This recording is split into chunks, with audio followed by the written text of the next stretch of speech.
జై తెలంగాణ. అందరికీ నమస్కారం.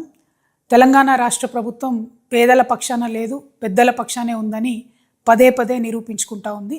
ఈ మధ్య గవర్నమెంట్ అంతా కూడా స్మార్ట్ మీటర్లు పెట్టబోతున్నాం అనేటటువంటి అంశాన్ని హైలైట్ చేసి చెప్పేటటువంటి ప్రయత్నం చేస్తుంది. మొన్ననే సిఎండి గారు కూడా ప్రకటన చేయడం జరిగింది, మేము త్వరలో స్మార్ట్ మీటర్స్ పెడతామని చెప్పి. అట్లనే నెక్లెస్ రోడ్లో కూడా ఒక ఎగ్జిబిషన్ పెట్టిండ్రు, ఎట్లా స్మార్ట్ మీటర్స్ బాగుంటాయి ఏంది అని. అంటే పబ్లిక్ని ఒక మైండ్ వాష్ చేసే ప్రయత్నం చేస్తున్నారు. ఈ సందర్భంగా తెలంగాణ ప్రజలకు నేను ఒక 2-3 విషయాలు చెప్పాలనుకుంటున్నాను. ఆల్రెడీ మన తెలంగాణ రాష్ట్రంలో ఉన్నవన్నీ కూడా స్మార్ట్ మీటర్సే.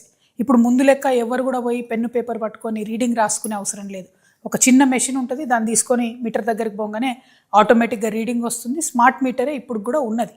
కానీ ఇప్పుడు వీళ్ళు ప్రపోజ్ చేసేటటువంటి కొత్త మీటర్ ఏంటంటే, ఏదైతే రైతులు ఢిల్లీ సింగ్ బార్డర్ దగ్గర ఉద్యమం చేస్తే నల్ల చట్టాలు తొలగించిండ్రో, ఆ నల్ల చట్టాల్లో భాగంగా అదానీ వాళ్ళ కంపెనీకి సంబంధించి మీటర్లు ఏవైతే వ్యవసాయానికి పెట్టాలనుకున్నారో, ఇప్పుడు కొత్తగా కేంద్ర ప్రభుత్వం ఒక కొత్త పథకం తీసుకొచ్చింది. దాన్ని రాష్ట్ర ప్రభుత్వం సంతకం పెట్టి ఒప్పుకొని ఇవాళ కొత్త స్మార్ట్ మీటర్లు పెట్టాలనుకుంటుంది. మరి కొత్త స్మార్ట్ మీటర్లు పెడితే నష్టమేంది అంటే, ఇవి మన సెల్ ఫోన్ ఎట్లయితే మనం మొదలే ఒక 1000 రూపాయలు, 500, 100 రూపాయలు పెట్టి ప్రీపెయిడ్ ఎట్లా చేసుకుంటామో అట్లా ప్రీపెయిడ్ స్మార్ట్ మీటర్లు పెట్టాలనుకుంటున్నారు. సరే, మొన్న మనందరం కూడా ఈఆర్సీలో గొడవ చేస్తే వ్యవసాయానికి పెట్టమని చెప్పిండ్రు. కానీ ఇప్పుడు మళ్ళీ మొత్తం పబ్లిక్కి పెట్టాలి, ప్రతి ఇంటికి కూడా స్మార్ట్ మీటర్ పెట్టాలి అనే ఒక ప్లాన్ చేస్తూ ఉన్నారు. దీనివల్ల నష్టమేంది? ఆల్రెడీ ఉత్తరప్రదేశ్లో ఈ ఎక్స్పెరిమెంట్ అయితే మొత్తం ప్రతి ఇంట్లోంచి మీటర్లు పీక్కొచ్చి ఎలక్ట్రిసిటీ ఆఫీసులలో మీటర్లు వేసి వెళ్ళిపోతున్నటువంటి పరిస్థితి ఉన్నది. మన దగ్గర కూడా క్రితం ప్రభుత్వంలో తెలంగాణలో గవర్నమెంట్ ఆఫీసుల్లో ఈ ప్రీపెయిడ్ స్మార్ట్ మీటర్ పెడితే సడన్గా అర్ధరాత్రి లేకపోతే ఏ టెలికాన్ఫరెన్స్ అవుతున్నప్పుడు కరెంట్ పోతుంది.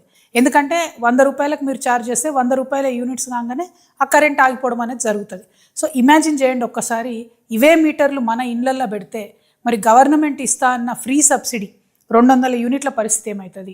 సెలూన్లకు ఇవ్వాల్సినటువంటి డబ్బులు ఇప్పటికే వీళ్ళు ఎగబెడుతున్నారు. ఒకవేళ సెలూన్లలో కూడా స్మార్ట్ మీటర్లు పెడితే మనం ఏ కటింగో గిటింగో వేసేటప్పుడు మధ్యలో కరెంట్ పోతుంది, ఉన్న బిజినెస్ కాస్త పోయే పరిస్థితి ఉంటుంది. అంటే అల్టిమేట్గా కాంగ్రెస్ ప్రభుత్వం, రేవంత్ రెడ్డి గారి ప్రభుత్వం కేంద్ర ప్రభుత్వం ముందు మోకరిల్లి వాళ్ళు తీసుకొస్తున్నటువంటి తలాతోకలైనటువంటి పథకాలను అదానీ గారి బిజినెస్ని ఎంకరేజ్ చేయడానికి మాత్రమే వీళ్ళు ఇక్కడ స్మార్ట్ మీటర్లు పెడతామని చెప్తున్నారు.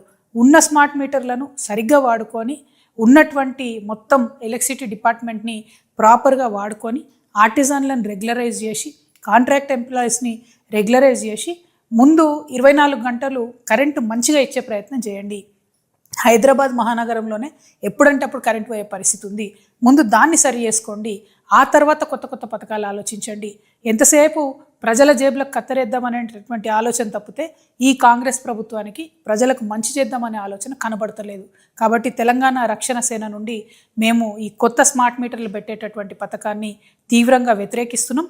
దీనివల్ల మీరు ఇస్తున్నటువంటి ఎస్సీ ఎస్టీలకు అట్లనే సెలూన్లకు సబ్సిడీ ఎత్తేయాలనేటటువంటి ఆలోచన చేస్తున్నట్టుగా కనబడుతుంది.